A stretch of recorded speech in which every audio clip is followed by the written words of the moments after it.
They lied to you the moment they taught you that truth is noble, that honesty is a virtue, that good people tell the truth and bad people deceive. But Machiavelli, he saw through that childish illusion. He didn't ask who was telling the truth. He asked, why now? Because truth in the hands of power is never about facts. It's about timing, about leverage, about gain. So let me ask you, when someone tells you the truth, what do they stand to gain? What fear are they hiding behind confession? What opportunity are they disguising as honesty? You see, Machiavelli didn't trust words, he trusted patterns. And the most dangerous liar is the one who believes their own lie. That's the trick. The polished deceiver doesn't stutter, they don't sweat, they smile. They lean in. They speak with conviction, not to convince you, but to silence the part of themselves that still remembers the truth. Here's what no one tells you. Sincerity is a performance. And the most convincing actors don't wear masks, they become them. Machiavelli watched courtiers, kings, merchants, all selling their stories, not for clarity, but for control. And he noticed something chilling when someone speaks with too much certainty, when their words are too clean, too rehearsed. They're not speaking from memory, they're following a script, and scripts have a purpose, not to reflect reality, but to shape yours. So the next time someone swears they're being honest, pause. Not to listen closer, but to observe what they're avoiding, their eyes, their breath, the emotion that doesn't match the content. Because Machiavelli's first rule was simple. The truth doesn't tremble, but it contradicts. Real truth is raw, messy, inconsistent. Anyone offering a clean truth has something to sell, and once you see that, you stop listening to what they say and start watching why they need you to believe it. The liar doesn't fear exposure. He fears doubt. Because once you doubt, the game is over. His power breaks, his spell fades. So ask yourself, whose truth are you under right now? Because if you never asked, it probably isn't yours. Trust is not built, it's engineered. And those who need to deceive you most begin by charming you. Machiavelli understood a timeless law. The most effective liars don't look like enemies. They look like friends. They flatter. They empathize. They listen just enough to echo your thoughts back to you. Because a lie, to be accepted, must feel like your own reflection. Have you ever noticed how the worst betrayals come from those who seemed so genuine? That's not an accident. That's design. The liar studies you, mirrors your values, anticipates your doubts, and then, just when your guard is down, they smile not because they like you, but because they've confirmed your vulnerability. The predator doesn't strike when you're tense. It waits until you feel safe. And in politics, in business, in love, safety is the illusion they build to sharpen the knife. Machiavelli would never ask, is this person lying? That's a fool's question. He'd ask, what would they gain if I believed them? And once you ask that, everything changes. The innocence in their voice becomes rehearsed. The empathy becomes a sales pitch. The smile, a loaded weapon. Here's the brutal truth. Sincerity is easy to fake when your life, your status, or your secrets depend on it. And the best liars? They practice being sincere. They rehearse regret. They fine-tune their tone until it becomes indistinguishable from truth. They don't eliminate their tells. They replace them with calculated signals of trustworthiness. It's not personal, it's strategic, because in the world Machiavelli inhabited, and the one you live in, honesty is rarely about ethics. It's about outcomes. And deception, when skillfully wielded, isn't seen as evil. It's seen as effective. So the next time someone insists, I'd never lie to you, smile. Because now you know that's exactly what a liar would say. You've been trained to listen to what people say. But Machiavelli listened to how they said it, not the words, the hesitations between them. Because in those brief, breathless pauses, that half-second of silence before the answer comes, the unconscious leaks out. And that, Machiavelli knew, is where the real truth lives. A lie isn't always a contradiction.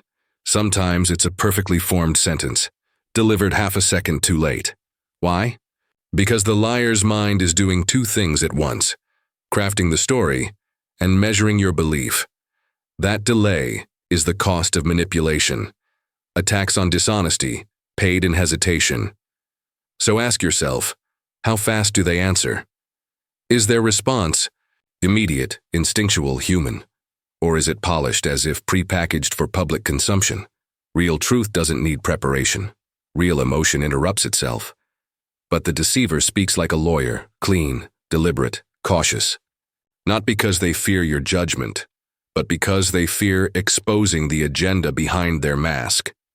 Machiavelli trained himself to look past the face and into the rhythm. He noticed that when someone speaks a lie they've rehearsed, their words move, but their soul doesn't follow. The eyes stay too still.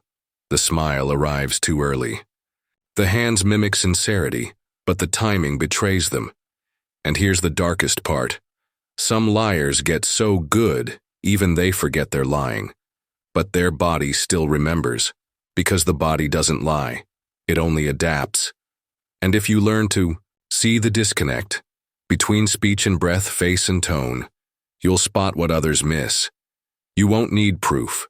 You'll feel the fracture. And once you learn to watch the pauses, to listen for what wasn't said, their script will fall apart. So the question is no longer, is this a lie? It's, why did they need to say this? And why now?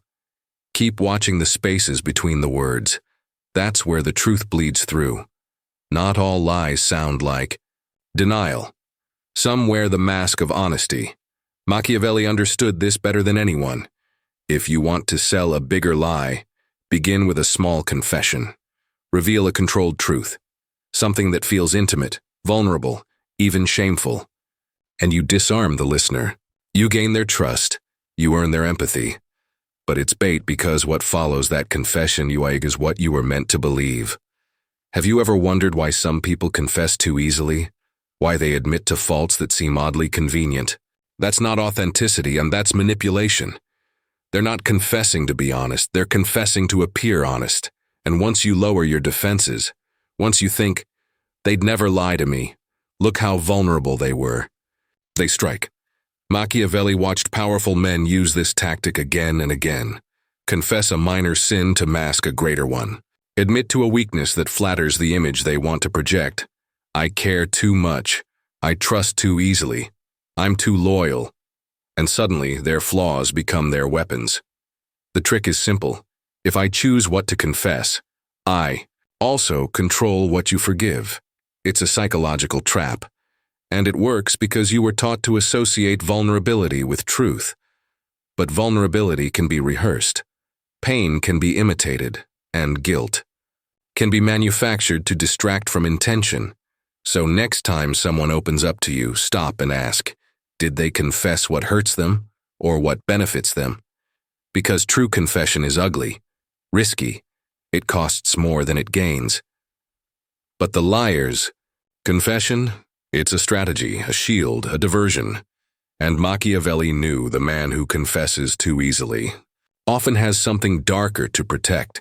So now the question shifts, not, is this person hiding something, but what did they not confess? Liars don't just speak, they reflect. Machiavelli knew that the most dangerous manipulator is not the one who imposes their will, but the one who mirrors yours. They become your echo, your twin, your perfect reflection, and you trust them, not because they earned it, but because they look like you. Think about it. How many times have you heard someone say, it's like they understood me completely just before being betrayed? That isn't coincidence, that's design. The liar studies your beliefs, your fears, your language, and then, with terrifying precision, they reflect them back to you. Not to connect, but to control. Because once you see yourself in someone else, you stop questioning their motives. You assume alignment. You project integrity. You bond. And that's when they slip inside your psyche, unnoticed, unchallenged. Machiavelli called this strategic alignment, a calculated choice to mimic the values of those you seek to influence. not because you share them, but because you need them to believe you do. It's why politicians speak in your dialect, why salesmen adopt your posture, why deceivers nod at everything you say. Until the deal is done, the damage is done, the truth is gone. They don't deceive you by hiding who they are. They deceive you by becoming who you want them to be, and you let them, because ego is the gateway. We trust those who validate us, who reflect our image back with flattering light. But Machiavelli warned, the mirror is the first lie, and the moment someone seems too familiar, too aligned, too perfect, that's when the alarm should sound. Because truth is not always agreeable, and the person who never disagrees with you might not be a friend. They might just be the most efficient enemy you've ever invited in. So ask yourself, who in your life reflects you a little too well? And what are they hiding behind that perfect smile? A liar's greatest weapon is not the words they say. It's the truths they withhold. Machiavelli understood that in the theater of power, silence is never empty. It's loaded, intentional, weaponized. He watched rulers, diplomats, and traitors carefully curate what not to say. Because in manipulation, omission is more potent than fabrication. Lies are noisy, but silence lingers. It invites you to fill in the blanks with your hopes, your doubts, your fantasies. And that's the trap. Have you ever been haunted by what someone didn't say? The text they didn't answer, the apology that never came, the explanation that was always just out of reach. That absence, that void, it was engineered because silence forces you to create the narrative.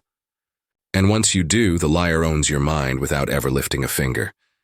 Machiavelli observed that powerful deceivers don't over-explain. They let others interpret, and in doing so let others deceive themselves. A vague phrase, a pause, carefully timed retreat. These aren't mistakes, they're signals, designed to make you chase, guess, obsess. And once you're invested in finding the meaning, you stop questioning why they withheld it in the first place. You become complicit in your own confusion. Silence becomes the blade that cuts, without leaving a wound. Because how do you accuse someone who said nothing? Machiavelli knew. In politics, the one who speaks less controls the frame. The one who withholds holds the power. So ask yourself, whose silence have you been trying to decode? And more importantly, what part of you needed to believe it meant something? Because sometimes the cruelest lie is the one you told yourself in their absence. Deception doesn't dress in shadows. It wears robes of virtue.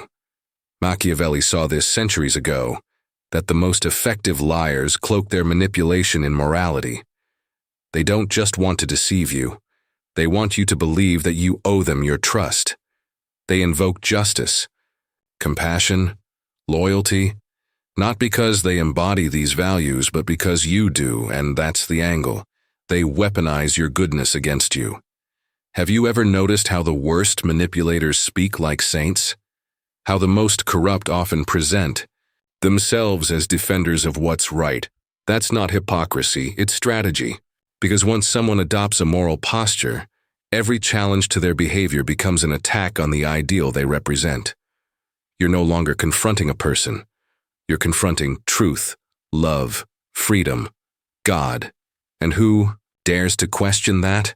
Machiavelli warned, those who speak most loudly of virtue are often those who fear exposure the most. Because when someone needs to be seen as good, it's rarely because they are. It's because their power depends on the illusion. Real morality doesn't advertise itself. It acts, quietly, imperfectly, without seeking applause.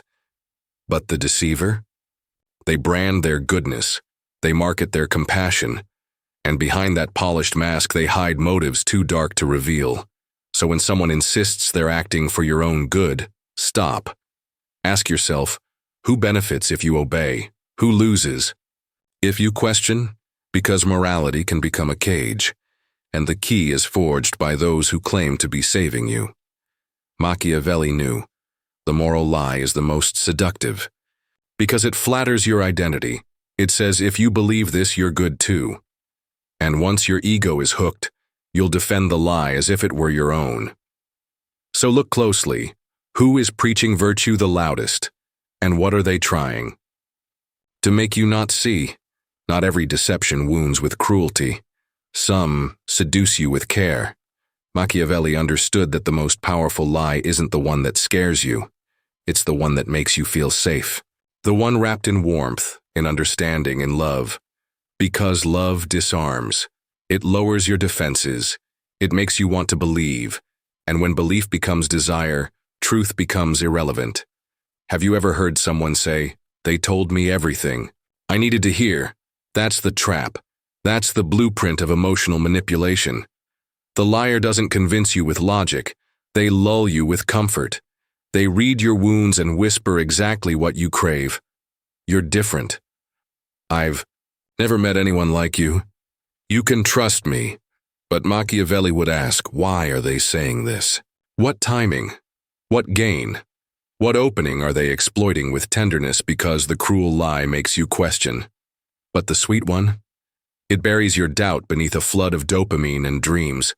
That's why betrayal hurts most when it comes from those who loved us. Because it wasn't just the deception. It was the experience of being seen, heard, chosen. But that experience wasn't real. It was engineered. Love used as camouflage. Intimacy offered as bait. Machiavelli saw this in courts and chambers. But it plays out the same in bedrooms and boardrooms. The warmest lie is the coldest tactic, because it doesn't just trick your mind. It hijacks your nervous system. It tells your body, you are safe here. And once you believe that, the liar owns your loyalty. So the next time someone showers you with perfect affection, stop. Not to reject it, but to examine the structure. Does this love come with control, with urgency, with unearned closeness? Then it isn't love. It's leverage. And Machiavelli's silence echoes. He who masters affection never needs to raise his voice.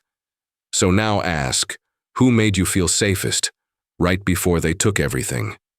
Fear is the oldest tool of power. Machiavelli knew this. If you want control, don't demand it. Create a crisis, manufacture danger, invent urgency, and then position yourself as the only solution. Because when people are afraid, they don't seek truth. They seek safety, and whoever offers it becomes king. So how do liars weaponize this? They don't lie about facts. They lie about threats. They exaggerate dangers, twist intentions, paint shadows as monsters, and then stand before you with open arms saying, I can protect you. Have you ever trusted someone more after they scared you? That wasn't coincidence. That was design.